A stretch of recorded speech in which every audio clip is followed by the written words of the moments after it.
SIR की प्रक्रिया इस समय न केवल मध्य प्रदेश में बल्कि पूरे देश में चल रही है और इन सब में अहम भूमिका निभाता है बीएलओ और जो लोग होते हैं, जो अधिकारी होते हैं वह मुख्य भूमिका निभाते हैं, बीएलओ के सहायक होते हैं। और एसआईआर की प्रक्रिया को लेकर इतना प्रेशर किया जा रहा है कि अब उनके स्वास्थ्य पर प्रतिकूल प्रभाव पड़ रहा है। मेरे साथ मौजूद ये जो महिला आप देख रहे हैं, यह बीएलओ की सहायक थी। ये बाकायदे एसआईआर के काम में लगी थी, यह अपना काम ही कर रही थी, लेकिन इनके साथ कुछ ऐसा हुआ कि आज ये घर बैठ गई। क्या है पूरा मामला और ये क्यों भटक रही हैं, आप खुद जानिए और फिर हम बताएंगे आपको कि एसआईआर में ऐसा क्या है। लोगों को जोड़ा जा रहा है, मतदाता सूची बाकायदे कि एक स्पष्ट चुनाव हो, लेकिन उस स्पष्ट चुनाव में एक बीएलओ और बीएलओ के जो सहायक होते हैं उनकी क्या स्थिति है, जान लेते हैं। क्या नाम है? मेरा नाम वर्षा पाठक है। मैं सहायक सचिव हूँ, ग्राम पंचायत सकरवट से हूँ। और एसआईआर का काम जैसे ही आया तो बीएलओ के साथ हेल्प करने के लिए हमें ड्यूटी लगाई गई। किस पद पर आप कार्यरत हैं? हम सहायक सचिव हैं ग्राम पंचायत सकरवट में मैम। तो हम अपना काम पूरी तन्मयता से कर रहे थे।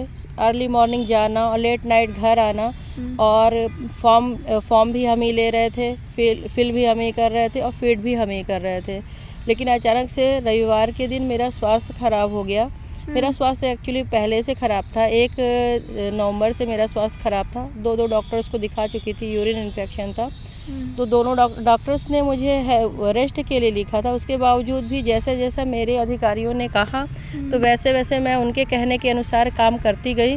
और स्वास्थ्य ख़राब हो जाने के कारण मैं पंचायत नहीं जा पाई और मैं काफ़ी डाटा एक दिन पहले कलेक्ट करके लाई थी। उस डाटा में मैंने 80 पत्रक 12 बजे तक फीड कर डाले।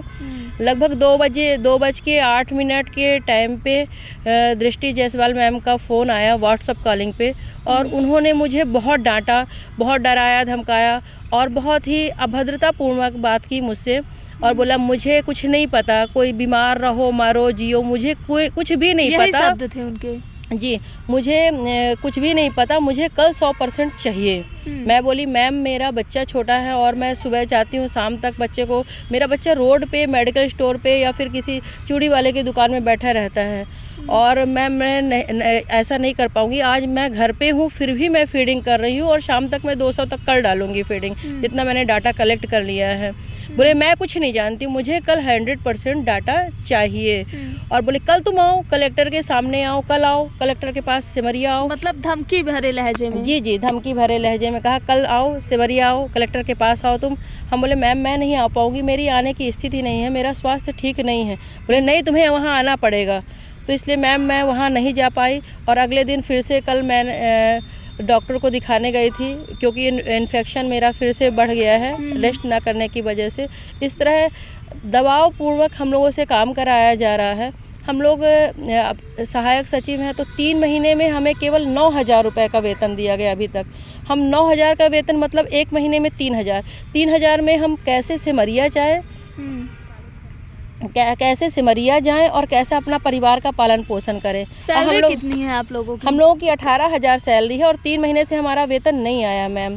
3 महीने में केवल 9,000 वेतन दिया गया है। आप बस को नहीं मिला कि किसी को नहीं मिला? किसी भी जीआरएस को नहीं मिला, सब काम बस करते जा रहे हैं। हम लोग अंशकालिक में हैं, कायदे से हमारी ड्यूटी इस कार्य के लिए नहीं लगाई जानी चाहिए, फिर भी नियम के विरुद्ध जाकर हमारी ड्यूटी लगाई गई और हमें मतलब प्रताड़ित किया जा रहा, मानसिक रूप से प्रताड़ना दी जा रही है। मैम कुछ देर के लिए ऐसा लगा कि मैं आत्महत्या कर लूँ, मेरा स्वास्थ्य बिल्कुल ठीक नहीं था, आत्महत्या कर लूँ और बहुत बुरा लगा। और मेरे हस्बैंड भी बोले कि आप पूरा सुबह से शाम भर जाते हो और स्वास्थ्य पे प्रतिकूल प्रभाव पड़ा, आप मत जाओ।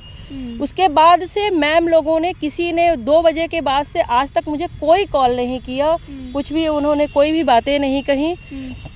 इस प्रकार मुझे मानसिक प्रताड़ना दिया जा रहा है मैम। ये फिर आप जब नहीं गई थी तो फिर दोबारा क्या आप ऑफिस गई थी? नहीं, कॉल नहीं किया उन लोगों ने। मैं दूसरे दिन मैम डॉक्टर को दिखाने के लिए गई थी। आज मेरी रिपोर्ट्स आनी है तो फिर से हॉस्पिटल जाऊंगी। हाँ, तो ये कलेक्टर कार्यालय में क्यों आई हैं आप? कलेक्टर मैम उनसे बड़ी हैं और हम अपनी शिकायत लेके कहाँ पे जाएं, तो मैम से अपनी बात कहने के लिए यहाँ पे आई थी और उन्हें मैं अपना रिकॉर्ड दिखाने के लिए और अपना ज्ञापन देने के लिए आई थी मैम। तो क्या कहा गया यहाँ? कलेक्टर मैम कहीं जा रही थी, मैंने अपने रिकॉर्ड उन्हें दे दिए हैं। जी मैम। अच्छा जी।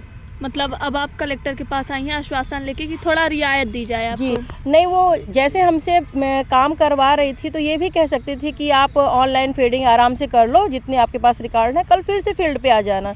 पर उनका हाँ, तुरंत उन्होंने हमें नोटिस भी जारी करवा दी। नोटिस ऐसी जारी करवाई जिसमें लिखा गया कि मैं पंचायत जाती ही नहीं थी। मतलब टोटल वो डेली विजिट पे जाती थी, शाम को डेली मुझसे मिलती थी। उन्होंने मेरे साथ मैडम, हाँ डेली मिलती थी, और उन्होंने मेरे काम को पूरी तरह से अनदेखा कर दिया। मैं मतलब पूरी तरह से गलत हुई, इसीलिए मुझे बहुत बुरा लगा कि ऐसे अधिकारी मुझे 11 साल की नौकरी में पहली बार मिले हैं मैम। अच्छा जी। तो कलेक्टर मैडम क्या कही हैं? कलेक्टर मैम कहीं जा रही थी, मैंने उनके आवक जावक में भी दिया, मैम को हाथों में ओरिजिनल रिकॉर्ड भी दिए हैं। जी मैम, हमसे काम लें ठीक है, लेकिन इस तरह प्रताड़ित ना करें मैम। अच्छा, हमारा भी घर परिवार है, वो नहीं रहेगा तो उन्हीं के लिए 2 रोटी कमाने के लिए इंसान निकला है मैम। नाम क्या है? वर्षा पाठक। ठीक है, तो ये SIR में BLO के सहायक के रूप में काम कर रही थी, और जैसा ये कह रही हैं कि इनका स्वास्थ्य ठीक नहीं था, फिर भी यह काम पे लगी थी और अपना काम कर रही थी। लेकिन जब स्थिति थोड़ा गड़बड़ हुई तो इन्होंने केवल मोहलत मांगी कि मुझे आज घर से ही काम करने दिया जाए। लेकिन SDM मैडम के ऊपर ये आरोप लगा रही हैं, कह रही हैं कि SDM मैडम द्वारा मुझे कुछ ऐसे शब्द कहे गए जो नहीं कहना चाहिए, और उल्टा जब इन्होंने रिक्वेस्ट की तो इनके घर नोटिस भेज दी गई। और आज यह आई हैं रीवा कलेक्टर के पास अपनी परेशानी बताने कि कम से कम काम कराया जाए, लेकिन इतना भी मानसिक प्रताड़ित ना किया जाए कि एक व्यक्ति जो है तो आत्महत्या जैसे कदम को उठाने को मजबूर हो जाए। काम तो हर इंसान करता है, लेकिन उसमें सुकून भी चाहिए होता है। वीडियो जर्नलिस्ट नीरज के साथ सोनाली दुबे की रिपोर्ट।